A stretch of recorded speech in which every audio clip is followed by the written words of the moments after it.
ನಮಸ್ಕಾರ ಎಲ್ರಿಗೂ welcome back to my channel. ನಾನಿವತ್ತು ತುಂಬಾ ರುಚಿಯಾಗಿ ಟೊಮೊಟೊ ಚಿತ್ರಾನ್ನ ರೆಸಿಪಿನ ಹೇಗೆ ಮಾಡ್ಕೊಳ್ಳೋದು ಅಂತ ವಿಡಿಯೋನ ಶೇರ್ ಮಾಡ್ಕೊಳ್ತಾ ಇದ್ದೀನಿ. ಬೆಳಗ್ಗೆ ಬ್ರೇಕ್ಫಾಸ್ಟ್ಗೆ ಅಥವಾ ಮಕ್ಕಳಿಗೆ ಲಂಚ್ ಬಾಕ್ಸ್ಗೆ ತುಂಬಾ ಟೇಸ್ಟಿಯಾಗಿರುವಂತಹ ರೆಸಿಪಿ ಅಂತಲೇ ಹೇಳ್ಬೋದು. ತುಂಬಾ ಕ್ವಿಕ್ಕಾಗಿ ಆಗುವಂತಹ ರೆಸಿಪಿ ಕೂಡ. ನೀವು ಒಂದ್ಸಲ ಈ ರೀತಿಯಾಗಿ ಟ್ರೈ ಮಾಡಿ ನೋಡಿ. ಮನೆಯಲ್ಲಿ ನಿಂಬೆಹಣ್ಣು ಅಥವಾ ಹುಣಸೆ ಹಣ್ಣು ಇಲ್ಲದೆ ಇರುವಂತಹ ಟೈಮಲ್ಲಿ ಟೊಮೊಟೊನ ಉಪಯೋಗಿಸ್ಕೊಂಡು ತುಂಬಾ ಚೆನ್ನಾಗಿ ಚಿತ್ರಾನ್ನ ಮಾಡ್ಕೊಳ್ಬೋದು.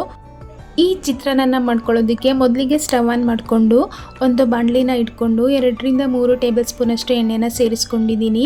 ಎಣ್ಣೆ ಬಿಸಿಯಾಗಿದ್ದಾದಮೇಲೆ 1 ಟೀ ಸ್ಪೂನಷ್ಟು ಸಾಸಿವೆ ಹಾಗೆ 1 ಟೀ ಸ್ಪೂನಷ್ಟು ಜೀರಿಗೆನ ಸೇರಿಸ್ಕೊಂಡಿದ್ದೀನಿ. ಇದರ ಜೊತೆಗೇ 1 ಟೇಬಲ್ ಸ್ಪೂನಷ್ಟು ಕಡಲೆಬೇಳೆ ಹಾಗೆ ಅರ್ಧ ಟೇಬಲ್ ಸ್ಪೂನಷ್ಟು ಉದ್ದಿನಬೇಳೆ ಹಾಗೆ 3 ಟೇಬಲ್ ಸ್ಪೂನಷ್ಟು ಕಡಲೆ ಬೀಜನ ಸೇರಿಸ್ಕೊಂಡು ಇದೆಲ್ಲ ಕ್ರಿಸ್ಪಿ ಆಗೋವರೆಗೂ ಚೆನ್ನಾಗಿ ಫ್ರೈ ಮಾಡ್ಕೊಳ್ಳೋಣ. ಯಾರಾದರೂ ಹೊಸದಾಗಿ ನಮ್ಮ ವಿಡಿಯೋನ ನೋಡ್ತಾ ಇದ್ದರೆ ನಮ್ಮ ಚಾನಲ್ನ ಸಬ್ಸ್ಕ್ರೈಬ್ ಮಾಡಿಕೊಂಡು ಸಪೋರ್ಟ್ ಮಾಡಿ. ಈಗ ಇದೆಲ್ಲ ತುಂಬಾ ಕ್ರಿಸ್ಪಿಯಾಗಿ ಫ್ರೈ ಆಗಿದೆ. ಇದ್ರ ಜೊತೆಗೇ ಒಂದು ದೊಡ್ಡ ಸೈಜ್ ಈರುಳ್ಳಿನ ಈ ರೀತಿ ಚಿಕ್ಕದಾಗಿ ಕಟ್ ಮಾಡಿ ಸೇರಿಸ್ಕೊಳ್ತಾ ಇದ್ದೀನಿ. ಹಾಗೆಯೇ ಇದ್ರ ಜೊತೆಗೆ 4ರಿಂದ 5 ಪೀಸಷ್ಟು ಬೆಳ್ಳುಳ್ಳಿನ ಕ್ರಷ್ ಮಾಡಿ ಕೂಡ ಸೇರಿಸ್ಕೊಳ್ತಾ ಇದ್ದೀನಿ. ಇದೆಲ್ಲನೂ 1-2 ನಿಮಿಷ ಚೆನ್ನಾಗಿ ಫ್ರೈ ಮಾಡ್ಕೊಳ್ಳೋಣ. ಈ ರೀತಿ ಫ್ರೈ ಮಾಡ್ಕೊಂಡಿದ್ದಾದಮೇಲೆ ಇದ್ರ ಜೊತೆಗೇ 2 ಒಣಮೆಣಸಿನ್ಕಾಯಿನ ಸೇರಿಸ್ಕೊಳ್ತಾ ಇದ್ದೀನಿ ಹಾಗೆ 2 ಹಸಿರು ಮೆಣಸಿನ್ಕಾಯಿನ ಸೇರಿಸ್ಕೊಳ್ತಾ ಇದ್ದೀನಿ. ನೀವು ಎರಡರಲ್ಲಿ ಯಾವುದಾದ್ರೂ ಒಂದನ್ನು ಕೂಡ ಸೇರಿಸ್ಕೊಳ್ಬೋದು. ಹಾಗೆ ಇದ್ರ ಜೊತೆಗೆ ಸ್ವಲ್ಪ ಕರಿಬೇವಿನ ಸೊಪ್ಪನ್ನು ಕೂಡ ಸೇರಿಸ್ಕೊಂಡು ಇದೆಲ್ಲನೂ ಚೆನ್ನಾಗಿ ಫ್ರೈ ಮಾಡ್ಕೊಳ್ಳೋಣ. ಈ ಈರುಳ್ಳಿ ಸ್ವಲ್ಪ ಟ್ರಾನ್ಸ್ಪರೆಂಟ್ ಆಗೋವರೆಗೂ ಚೆನ್ನಾಗಿ ಫ್ರೈ ಮಾಡ್ಕೊಳ್ಳೋಣ. ಯಾವಾಗಲೂ ನಿಂಬೆಹಣ್ಣು ಚಿತ್ರಾನ್ನ ಹುಣಸೆ ಹಣ್ಣಿನ ಚಿತ್ರಾನ್ನ ತಿಂತಾ ಇರ್ತೀವಿ. ಹಾಗೆಯೇ ಈ ಟೊಮೊಟೊ ಹಣ್ಣಿನ ಚಿತ್ರಾನ್ನ ಕೂಡ ಟ್ರೈ ಮಾಡಿ. ರುಚಿ ಅಂತೂ ತುಂಬಾ ಚೆನ್ನಾಗಿರುತ್ತೆ.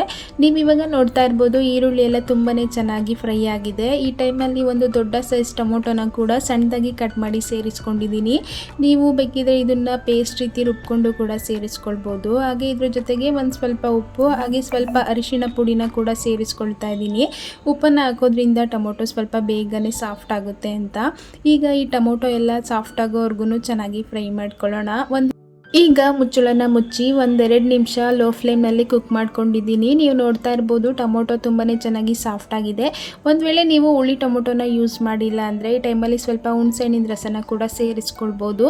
ನಾನು ಮೊದಲೇ ಟೊಮೊಟೊ ಸಾಫ್ಟ್ ಆಗೋದಕ್ಕೆ ಸ್ವಲ್ಪ ಉಪ್ಪನ್ನು ಸೇರಿಸ್ಕೊಂಡಿದ್ದೆ. ಈಗ ರುಚಿ ನೋಡಿ ಇನ್ನೊಂದು ಸ್ವಲ್ಪ ಉಪ್ಪನ್ನು ಸೇರಿಸ್ಕೊಂಡು ಸಣ್ಣದಾಗಿ ಕಟ್ ಮಾಡ್ಕೊಂಡಿರುವಂತಹ ಕೊತ್ತಂಬರಿ ಸೊಪ್ಪನ್ನು ಸೇರಿಸ್ಕೊಂಡು ಚೆನ್ನಾಗಿ ಮಿಕ್ಸ್ ಮಾಡಿಕೊಂಡ್ರೆ ಟೊಮೊಟೊ ಹಣ್ಣಿನ ಚಿತ್ರಾನ್ನದ ಗೊಜ್ಜು ರೆಡಿಯಾಗುತ್ತೆ. ನಾನಿಲ್ಲಿ ಸ್ವಲ್ಪ ಗೊಜ್ಜು ಜಾಸ್ತಿ ಕ್ವಾಂಟಿಟಿಲಿ ಇರೋದ್ರಿಂದ ಸ್ವಲ್ಪ ಗೊಜ್ಜನ್ನು ಸಪ್ರೇಟಾಗಿ ಒಂದು ಬೌಲಲ್ಲಿ ಎತ್ತಿಟ್ಕೊಳ್ತಾ ಇದ್ದೀನಿ.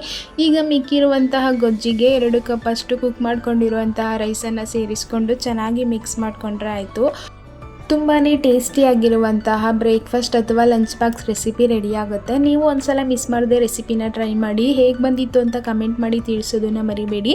ಹಾಗೆ ಈ ಟೊಮೊಟೊ ಚಿತ್ರಾನ್ನ ರೆಸಿಪಿ ವಿಡಿಯೋ ನಿಮಗೆ ಸ್ವಲ್ಪನಾದರೂ ಇಷ್ಟ ಆಗಿದ್ದರೆ like, share, comment and subscribe ಮಾಡ್ಕೊಳ್ಳೋದನ್ನು ಮರಿಬೇಡಿ.